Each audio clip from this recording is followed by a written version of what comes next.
You're listening to the Suave Lover podcast with your hosts, Benjamin Ritter and James Amaro. SuaveLover.com, advising gentlemen on the art of romance. Now sit back, relax, and enjoy today's episode. What is Gian Gomeshi in the news for right now? Boy, right now it's a bummer. Now this guy has been the host of a Canadian radio program for the last 7 years. He's a minor celebrity in the Toronto music and entertainment scene, and he's had some of my favorite artists, writers, musicians on his show and interviews. So I know him because he interviews people who I think are very interesting. Unfortunately, Mr. Gomeshi is now embroiled in a sex scandal that, while I don't know what happened, I think that the circumstances are not going to end well for him because he's been fired from his job, and he has now 8 women, all of whom accuse him of violence, abuse. And now what interests me as a BDSM educator is how his chosen defense, which he put on Facebook a couple days ago, said something like this: I had a young lover who was jilted, and we got into some rough sex play, and you should know I'm slightly embarrassed by this because it's a very private matter, but she is upset about this jilting because I wouldn't commit. And really what we did was consensual BDSM. That's the claim that he made. And as when I first read it, I read this, hey, he's into BDSM, I'm into BDSM, I got to support this guy. That's the first thought that I had. But then as I read a little bit more, and it became very clear that he has a pattern of what appears to be not getting consent. At least there are 8 women who say that he as you read it, it goes.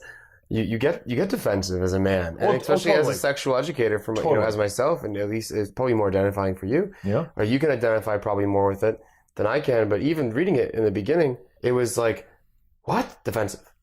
Yes. And then I read more. It's like, okay, Yes. there's more evidence. I'm not so defensive anymore. But So still, we're not going to scrutinize what actually happened. The courts will do that. The court of public opinion, unfortunately, will do that. But I can tell you, as I got information about this, I went through a series of responses, as you did, as you looked into even it. in just one article. What really is interesting to me is how identity factors played into my initial response. And I think will play into a lot of people's initial responses. For example, if I am a swinger, a player, a promiscuous guy, I'm going to identify with this other swinger, player, promiscuous guy. If I am a rape crisis advocate, I'm going to select the rape crisis advocacy angle and identify with how he abused these women. If I am a BDSM guy and he says, well, that's just consensual BDSM. Well, of course. Now, I have no evidence that he knows what consensual BDSM is, right? And it sounds like, in fact, that's not the case. And we'll get into that specific a bit later. But reading it through the lens of identity is dangerous. Well, for example, even just when I'm having a conversation with someone, I'm interpreting everything with my own lens, how I view the world. Sure.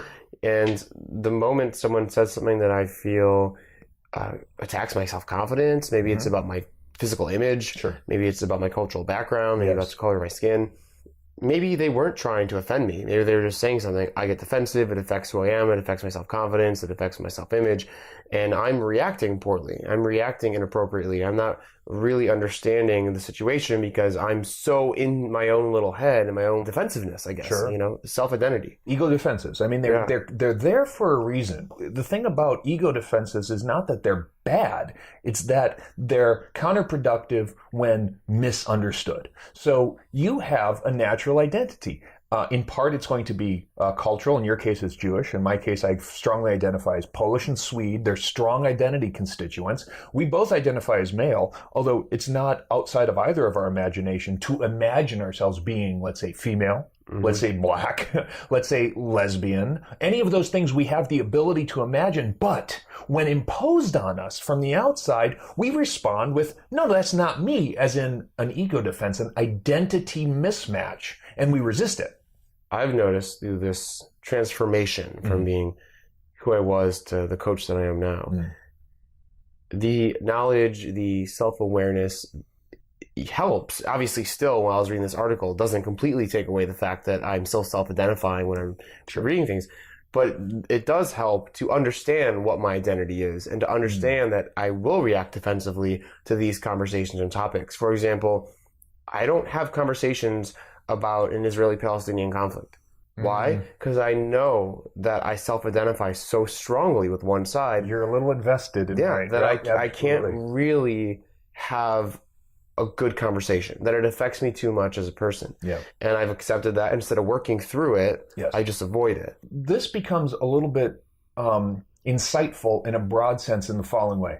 If you identify with, let's say I identify as kinky, that becomes part of my identity, and I'm not out about it. In particular, Gian was not out about his sexuality. He was very clearly private about his private life, and I think rightly so. He's entitled to a private life.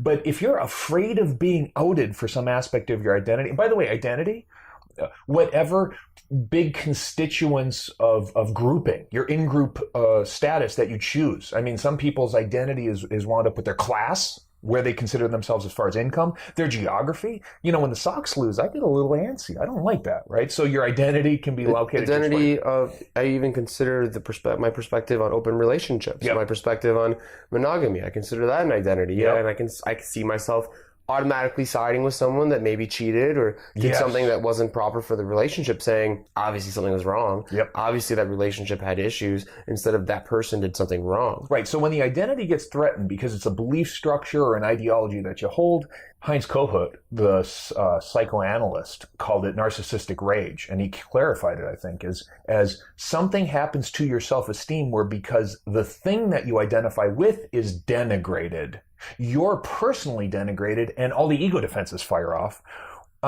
That can happen when you identify with things like manness. Now all feminists are out to get you. You also get defensive, though, because reading this story, you can imagine people being severely negative about BDSM. In Gian's crafted narrative, you can imagine a guy who is a public figure, who has done some private things he would prefer not to get out, being wronged by being outed. Okay, outing people is a bad thing to do. That's actually part of my identity. I respect people's private lives, and so outing somebody bothers me. However... Was it outing that bothered you, or was it the fact that they were saying that his actions were not normal or acceptable or consensual? But here's the thing. I think you can get in trouble for those types of actions. I think at this point, I really do think it's the early 21st century. I don't think that anybody, especially with 50 Shades and other cultural conversations, as rapidly as we've accepted, gay marriage, for example. It's more the fact that they fired him for it. It's more of the fact that they fired him for it, and that sexual minority. And that's troubling, because if somebody gets, pigeonholed, labeled, or slighted for sexual behaviors, that is precisely the confusion between consensual rough sex and abuse that he seems to be navigating. What we're concerned about, those of us who are kinky, is that people don't, from the outside, say that when a girl likes to be choked, and by the way, there are a lot of women who like to be choked. There are a lot of women who like to be spanked. There are a lot of women who like to be tied up. But you don't do it without asking. How to Start a Kinky Relationship by James Amaro is the definitive guide to successful alternative romantic relationships. The book has been called 50 Shades of Grey for Real People. Educational, informative, and irreverent, this book has something to offer anyone who is curious and sexually adventurous. Get your copy of How to Start a Kinky Relationship by James Amaro at Amazon.com or in select bookstores today. There are plenty of women who can withstand an open-fisted slap, possibly a closed-fisted punch, with a huge amount of communication beforehand. They even have contracts, don't they? Like, you can sign like a pseudo contract. I accept these types of actions in a relationship. Well, there are like 4 pages in 50 Shades that seem to have some kind of to think that? Yeah, No. seem to think that. So let's address the 20-something Mr. Gomeshi. Realizing that he's kinky and that he has these predilections to hit girls. Okay, well, your job, Mr. Young Kingster, is to find girls who want to be hit. That's a subset of the population. Here's how not to find out. Yeah, hit as many girls as possible. Now, if you're No. Now, if you're like a slightly, let's say you're a slightly rough lover and you smack a girl open-handedly, gently in the face while you're having sex that everyone has agreed to, and she's like, "What the fuck was that?" Well, then you know not to do that again. That is very different than closed fist, than attacking and cornering, than threatening, because precisely the abuse there is a threatening kind of dominance, not an erotic power exchange. Aggressively threatening, pressuring someone to do actions potentially against their will. Against their will. And the negotiation, I gotta say, for anybody who's tried it, who has experience with it, that's hard every time. Every time it's a tough conversation. Every time I have to explain myself, and in fact I do, explain myself to a prospective lover or partner that these are the things that I like. I mean, I have a book that has a fucking checklist in the back that's 10 pages, right? That's the kind of stuff that is the specific information that you can get, but you don't need to. Here's what you need to do. You need to know that when you haven't got other layers in place, you haven't negotiated anything else, that stop means stop. And you don't do things that can physically harm someone without discussing it beforehand. No means no, stop means stop. But even before no means no. No means no. You certainly don't try it out with a punch. An absence of no doesn't mean yes. Right. And in fact, what we'd really like to get to, and California has just passed a law, how they'll enforce it, I don't know, where yes means yes. Enthusiastic consent is the principle. You want everybody to consent in advance. That's the right idea. Unfortunately, you can't necessarily get that in writing, as the app that got shut down by the Apple Store. I was going to say, did you hear about that app? What was the name of the app, do you know? I don't remember. If you download the app and you hit yes. How drunk are you, and do you agree to this with this person, was the idea. So basically, before hookup, this person would download the app and then answer the questions. Yes, right. That's the idea. That's the idea. And it's the right principle. It's just very difficult because it's very much a closed door thing. And you know, all of us who know about the wrongly accused, that scares us. Those of us who are aggressive, rough in our sexuality have got these sort of fears that, well, some woman that we're with will misconstrue, or we're looking to get a confirmation, an affirmation, a positive yes. We get it, we do our thing, and then there's buyer's remorse. We're worried about those things. But we don't really have a lot of reason to be. If we can discuss this stuff up front, and we can, by the way, and there's a great book that will describe it that you can get. If you can discuss this up front, you don't have to live in fear and shame that you're so far afield that someone's going to judge you or hate you or whatever. Now, here's what you have to do. Here's what you have to do as a sexually self-possessed male. You have to be okay with the fact that you're sexual. And you have to be okay with the fact that revealing parts of your sexuality is par for the course, is a necessary prerequisite to copulation. Or, in fact, not even copulation, just even forcing a girl to her knees and trying to set the expectation, make sure that everyone's happy. Because I'm afraid things like that will happen. Remember, this identity thing is going to kick in like this. Well, you know, I'm shy. Or, I'm not very good with women. Well, that will become self-fulfilling. You will start identifying to these beliefs. I'm not very powerful. Look. You don't have to be Christian Grace fantasy world trillionaire to do things in the bedroom that you like. And you don't have to be a dominant. I don't care if you're a top or not. But you have to be self-possessed of your sexual desires. And you can find out if the other person is okay with your sexual desires by, like, for example, letting them read your book. Yeah. Or putting on any sort of pornography related to that sexual desire and sharing that experience with them, or having a conversation before you're sexually intimate with anyone, because you should be having in general, because you shouldn't go blindly into sex if it's not kinky or not kinky whatsoever. And as soon as you start doing the non-traditional, as soon as you start talking about, surprise anal is not cool. It's not on the menu.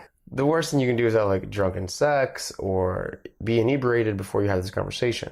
The first hookup, the first time is pretty much the worst time. It's usually pretty awkward. What's that? It's a beat vanilla. Yeah. It's very, very vanilla. This is not the time where you pull out, okay, I'm going to put on a diaper and I'm going to whip you with a riding crop. Listen, that's still okay. You can put on a diaper, whip her with a riding crop. You just got to make sure she knows it's coming and that she signed off on this agenda. Why do you have a riding crop on your wall with a diaper next to it?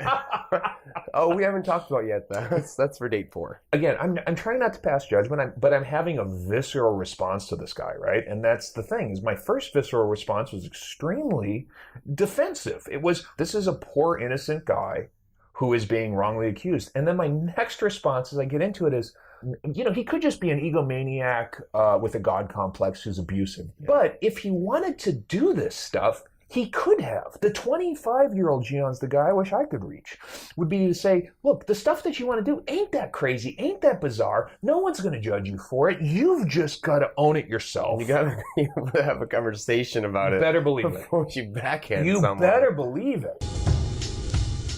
The Essentials by Benjamin Ritter is your concise manual for life improvement and success with women. The Essentials has been called a straight-to-the-point lesson in the lost art of being a man. Packed with insights, this book will transform the way you think about dating and relationships. Get your copy of The Essentials by Benjamin Ritter at Amazon.com or in select bookstores today. What did Louis C.K. say? The biggest threat to men is like the biggest threat to men is like pollution or sharks or something. The biggest threat to women is prostate cancer, and the biggest threat to women is men. It's like, yeah, that's the point. We all have to take responsibility for our own sexual behaviors and the consequences of them. And that's, I think, the summary of it. Now, when identity comes into play, if you're struggling with an identification, which group do I belong to? What kind of a person am I? If your identity is fluid or unstable or whatever, this can actually create a kind of anxiety for you. You don't know who you are. I kind of like boys and girls. What am I? Am I fucked up? Am I queer? I mean, that can it's really nice to have a label. It's comforting to have a group that will accept you. And I can see how somebody who is struggling with this would feel so much an outsider that they wouldn't know where to turn. But no, fortunately, you got the internet and you got great podcasts like ours. You can find out how completely normal you really are by finding there are a lot of people who are like you, who like what you like. So part of all this, of understanding your identity, right? When you're reading something and becoming defensive and identifying with someone or something, some topic. If you understand your identity, you're more able to talk about your identity. So if I understand that I am a person that likes kink, then I understand then how I need to communicate my identity. I understand how I can represent my identity to someone to have that become a consensual activity. You can become self-accepting. I mean, if you say, well, I'm of this group or this class or whatever, I'm okay with it. This girl who may like me for my status or for my what I'm wearing today or for my good looks will maybe reject me when she finds this out about, but it's okay because I am so at peace with this aspect of my being, this identity component. She can't threaten it by rejecting me for it. She can't call me, a bit of a perv.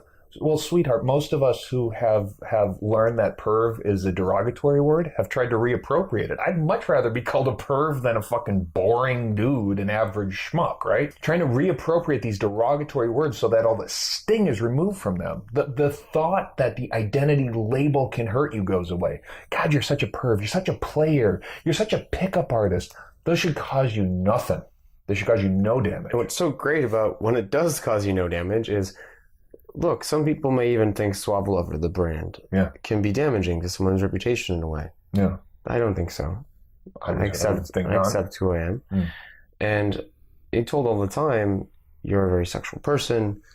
And it's like, great, I am able to have you understand my identity by how I'm acting, that I'm not acting in a way that will make you confused if anything ever happens, that I am completely straight and narrow with who I am as a person sexually, who I am as a person with my personality. And when someone literally can come up to you and say, wow, you're a kinky son of a bitch, it's like, great, you understand, because that's great, because then I have a really easy way of having this conversation with you if anything happens. My reputation has preceded me, I see. Good work. Yeah, and that's what you want, basically. Yeah.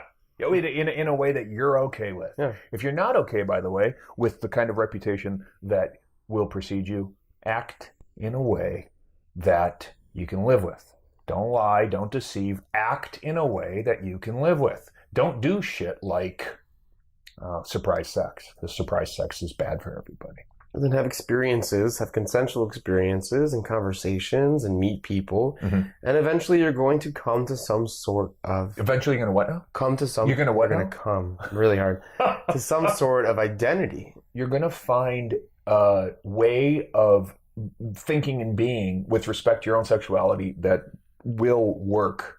Look, very, very specific personal experience with this. I met a girl at a street fair, decked out in leather. She's got the tattoos. She's got the color in her hair, so you can tell that she's a little bit of an edgy bitch, right? So that would be her identity, is like, I'm a hard ass. Like that's her character. That's her. Yeah, a little bit. Right. So we get together and we're having a good old time. It's real grab assy and it's fun. And I want to say that we bounced around to a couple of bars. Not good shit face, but we went and got to know each other a little bit. We got back to my place, and now I'm thinking, oh, this is great. She's really into. So I've got her like up against the wall. I got her arms pinned. We're making out. It's very hot and heavy. And then, I reach down in her jeans and she goes, no, I didn't manage to touch much. And I'm like, yep, we're going to stop, because I don't know any more about this girl than the fact that I'm attracted to her. She seemed to be into it. She wasn't into it. It was imperative that I don't project anything into this, that I stop when she says stop, that no means no. It went too far for her. Maybe it was a state break, and I think that's probably what it was. She was like, we were just going way too fast. It could have been too much unexpected aggression out of nowhere, because it went from being sort of playful to being very, it was the first time. And there's never a time that no means yes, unless there's a conversation that no means yes. No, this is always so tremendously difficult. There has to be a communication of stop it. Plain English works until you've overridden it with safe words. Plain English is no means no, stop means stop. There's no guesswork. And in fact, what you're really looking for is an enthusiastic yes. Not maybe, not absence of consent, because that's how you get drunk, passed out girls is saying, well, she didn't say no. That's horrifying, right? So you're looking for a very specific communication tool if you're going to play rough. Now, rough sex is great. It can get you into peak states. It can trigger the adrenaline, the thing that people who think it's all abuse don't get. And this is what the people who are kinky really want to convey, is that you can experience things that you cannot in your lucid waking state or in vanilla sex. You can experience things. You can experience sensations, emotions, fears, anxieties. You can experience a tremendous amount of dynamic range. You can only get in a naked bar fight. Right. No, it's crazy. Yeah. When you feel helpless or powerful, when you feel wanted or you feel craving lust, you're very much at the id level. And that has to be done with tremendous guardrails on the side of the highway there. That cannot be done frivolously or casually. Even people who go into sex clubs, into dungeons, who are part of the scene, go in and develop a bad reputation quickly if they don't play by the rules and the conventions. I mean, people know this stuff. That's why I documented it, just for the people who don't. People know this stuff. And if you don't play by those rules, it should come as no surprise that not only do feelings get hurt, but quite frankly, laws get transgressed, and that the consequence of that is not good for anybody. This story came out along with multiple stories of women teachers having sex with their 16-year-old Jesus. guys, boys, basketball players, whatever, and all the campus sexual assaults. Yeah. It has been an interesting couple months. It's been really unfortunate. For sex, non-consensual sex. Let's say, for example, if Gian was completely okay with his sexual identity and knew people that were completely okay with sexual identity and consensual, this story wouldn't happen. If if he was 20 years old, if you had a teacher that could find him a guy that could role play as a 16-year-old basketball player, maybe this wouldn't have happened. You got to think that unfortunately some of this is opportunity where there's impulse control problems. And of course, the Stanford marshmallow experiments suggest that these people were the ones who ate the marshmallow in front of them, right? Yeah. And if you don't know that, if the kids waited in a room and didn't eat a marshmallow in front of them, they got... For like 10 minutes. Yeah. They had to have 10 minutes patience, right? Or something. They got like another marshmallow. And they struggle. Yeah. They struggle and they get twice that. We have found that if at 3 years old, you can wait 10 minutes and get a second marshmallow, that your SAT scores at 18 are better. Like so much happens because of impulse control. And you can weigh consequences. Yes, and you can defer gratification. And one of the things that I wish that I could just magically transmit through a pill is defer gratification. That is one of my strengths I've noticed because, and we've talked about this, you can come out of a sexually aroused state when you need to. When it's not happening, when she says no, you can turn that off. Your beast, your inner beast can be unleashed, but only when it's welcome. And when I get a no or a stop or a red, that's it. The fucking lights are up, and not to punish her, but the lights are up. The fucking cold water is out. It's like we're done, because that necessary ability to defer gratification is precisely what makes it safe. You have been listening to the Suave Lover podcast. Visit suavelover.com to become the kind of man that women crave.